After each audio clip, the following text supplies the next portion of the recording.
زمزم کے کنویں کی ملکیت حاصل کرنے کے علاوہ عبد المطلب کی زندگی کا دوسرا اہم واقعہ ابرہہ کا بیت اللہ پر حملہ ہے۔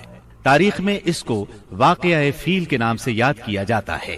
ابرہہ ایک عیسائی سردار تھا۔ شاہ حبشہ نجاشی کی طرف سے یمن کا حاکم تھا۔ اس نے دیکھا کہ اہل عرب حج کے لیے مکہ مکرمہ جاتے ہیں اور خانہ کعبہ کا طواف کرتے ہیں، تو اس نے عیسائی مذہب کے نام پر یمن کے شہر صنعاء میں ایک عالیشان گرجا بنوایا۔ عرب میں اس گرجا کی خبر مشہور ہو گئی۔ قبیلہ کنانہ کا ایک آدمی وہاں گیا اور گرجا میں گندگی پھیلا کر بھاگ آیا۔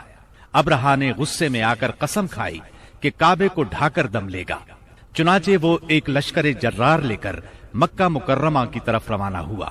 راستے میں عرب کے جس قبیلے نے بھی مزاحمت کی، ابرہہ نے اسے تہہ تیغ کر ڈالا، یہاں تک کہ وہ مکہ معظمہ کے قریب پہنچ گیا۔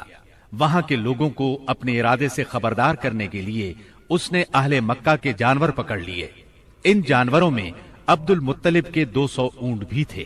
عبد المطلب کو ابرہہ کی چڑھائی کی خبر ملی تو وہ خانہ کعبہ کی دیواروں سے لپٹ گئے اور رو پڑے۔ اللہ سے اپنے گھر کی حفاظت کی دعا کی۔ قریش کے چند سرداروں کو لے کر ابرہہ سے ملنے کے لیے گئے اور اس سے اپنے اونٹوں کی واپسی کا مطالبہ کیا۔ ابرہہ ان کی بات سن کر حیران ہوا اور بولا، تم نے اپنے اونٹوں کی واپسی کی تو بات کی، کعبے کے متعلق ایک لفظ بھی نہیں کہا۔ میں تو یہاں کعبے کو ڈھانے کے لیے آیا ہوں۔ عبد المطلب نے جواب دیا، اونٹ میری ملکیت ہیں، اس لیے ان کی رہائی کے لیے چلا آیا۔ کعبے کا مالک اللہ ہے جو اپنے گھر کو بچانے کی پوری طاقت رکھتا ہے۔ ابرہہ نے ان اونٹوں کی واپسی کا حکم دے دیا۔ یہ اپنے اونٹ لے کر مکہ معظمہ واپس آ گئے۔ 60-70 ہزار کا لشکر تھا اور اس میں 9 یا 13 ہاتھی تھے۔ اس لشکر نے آخر مکے پر چڑھائی کی۔ لشکر مکے کے نزدیک پہنچا تو محمود نامی ہاتھی نے مکے میں داخل ہونے سے انکار کر دیا اور وہیں بیٹھ گیا۔ ایسے میں اچانک باہر قلزم کی طرف سے پرندوں کا ٹڈی دل نظر آیا۔ ان کے پنجوں اور چونچوں میں کنکریاں تھیں۔ جن سپاہیوں پر وہ کنکریاں پڑتی ان کے اعضاء کٹنا شروع ہو جاتے۔ ان کنکریوں کے گرنے سے ابرہہ کی فوج اور ہاتھیوں کا جو حشر ہوا وہ بلا شبہ تاریخ عالم کا ایک نہایت حیرت ناک باب ہے۔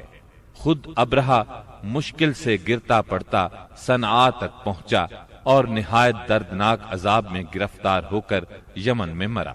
عربوں کے ہاں اس سال کو عام الفیل کہتے ہیں۔ ایک مدت تک یہی تقویمی سال شمار ہوتا رہا۔ قرآن کریم میں یہ واقعہ سورہ فیل میں بیان ہوا۔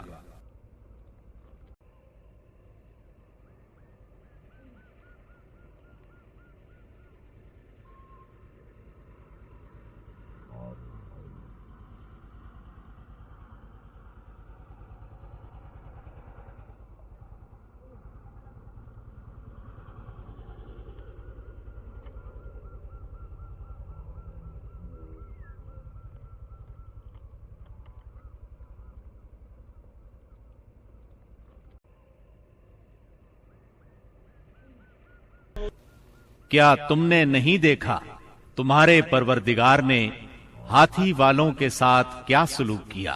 کیا اس نے ان کی تدبیر کو اکارت نہیں کر دیا اور ان پر پرندوں کے جھنڈ بھیج دیے جو ان پر پکی ہوئی مٹی کے پتھر پھینک رہے تھے؟